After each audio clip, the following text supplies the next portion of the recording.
জলীয় বাষ্পের তাপ ধারণ ক্ষমতা বেশি থাকার কারণে আমাদের সারাউন্ডিংয়ের বাতাসটাও গরম, বৃষ্টি কম হওয়ার কারণে দেখা যায় যে অসহনীয় গরম অবস্থা বিরাজ করছে। জুন মাসের প্রথম 10 দিনে সাধারণত মনসুন অনসেট হয়, তো এবছরও এর ব্যতিক্রম নয়, হয়তো 2-1 দিন পিছনে যাবে। তো তার আগের সময়টাকে আমরা প্রি মনসুন বলি, বাংলায় গ্রীষ্মকাল, এবং জ্যৈষ্ঠ মাসের শেষের দিকে আসলে এই সময় ন্যাচারালি বেশি গরম থাকে।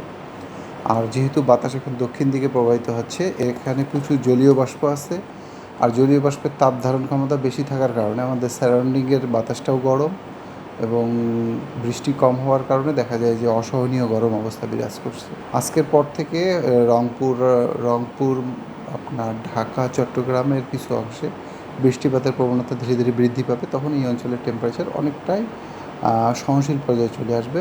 তবে আগামী 2-3 দিন পরে ধারণা করা হচ্ছে যে বৃষ্টিপাতের পরিমাণ যখন আরও বাড়বে, তখন দেখা যাবে যে টেম্পারেচারটা আর একটু কমে আসবে। কিন্তু দেশের পশ্চিমাঞ্চল, বিশেষ করে খুলনা ডিভিশনের দিকে হয়তোবা এটার পরিস্থিতি তৈরি হতে আরেকটু 2-4 দিন বেশি সময় লাগতে পারে। এলনিনোর তো কিছুটা প্রভাব আছে। এলনিনোর প্রভাবে যেটা হবে যে হচ্ছে যে কমন যে তাপমাত্রা বা দেখা যায় অ্যাভারেজ যে টেম্পারেচারটা থাকে, যেটা ক্লাইমেটোলজি, তার থেকে হয়তো একটু গরম থাকতে পারে। কিন্তু ন্যাচারালি এই সময়টা আপনার জ্যৈষ্ঠ মাস, মধু মাসে আমাদের দেশে গরম থাকেই, ঠিক আছে? এবং আপনার টেম্পারেচারটা আপনি মাইল্ড টু মডারেট, সিভিয়ারও কিন্তু নয়, ঠিক আছে? কিন্তু সমস্যা হলো কি, যে দিন এবং রাতের তাপমাত্রার পার্থক্যটা কমে যাওয়ার কারণে রাত্রের তাপমাত্রাটাও অনেকটাই বেশি।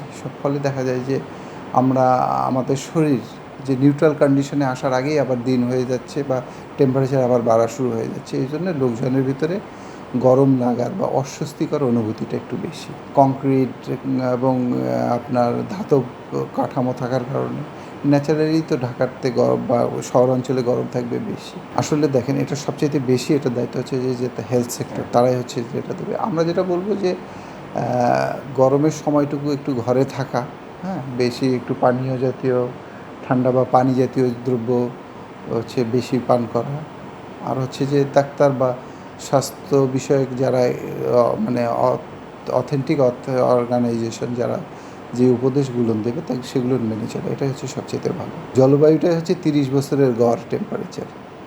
হ্যাঁ, আগামী 10 বছর যদি এরকম কন্টিনিউ করতে থাকে, তখন আমরা গিয়ে বলতে পারবো যে একটা অ্যাভারেজ পরিবর্তন হলে, তখন আমরা বলতে পারবো যে হ্যাঁ, জলবায়ুর পরিবর্তন। তাপমাত্রাটা এমন একটা প্যারামিটার, এটা কিন্তু খুব দ্রুত ফ্ল্যাকচুয়েটেড করে না, ধীরে ধীরে বৃদ্ধি পায়, ধীরে ধীরে কমে। আপনি বলতে পারেন যে হ্যাঁ, আপনার তাপমাত্রা বৃদ্ধির ফলে যেটা হতে পারে যে যে হ্যাজার্ডগুলো হচ্ছে, সেগুলোর ফ্রিকুয়েন্টালিটি বা সেগুলোর ঘনত্ব বাড়তে পারে, মানে বেশি হতে পারে। এই মুহূর্তে যদি সহনশীল পর্যায়ে চলে আসে, বৃষ্টিপাতের পরিমাণটা বেড়ে যায়, এবং মনসুন শুরু হয়ে গেলে কিন্তু ন্যাচারালি বৃষ্টি বাড়লে টেম্পারেচারটা অনেকটা কমে আসবে।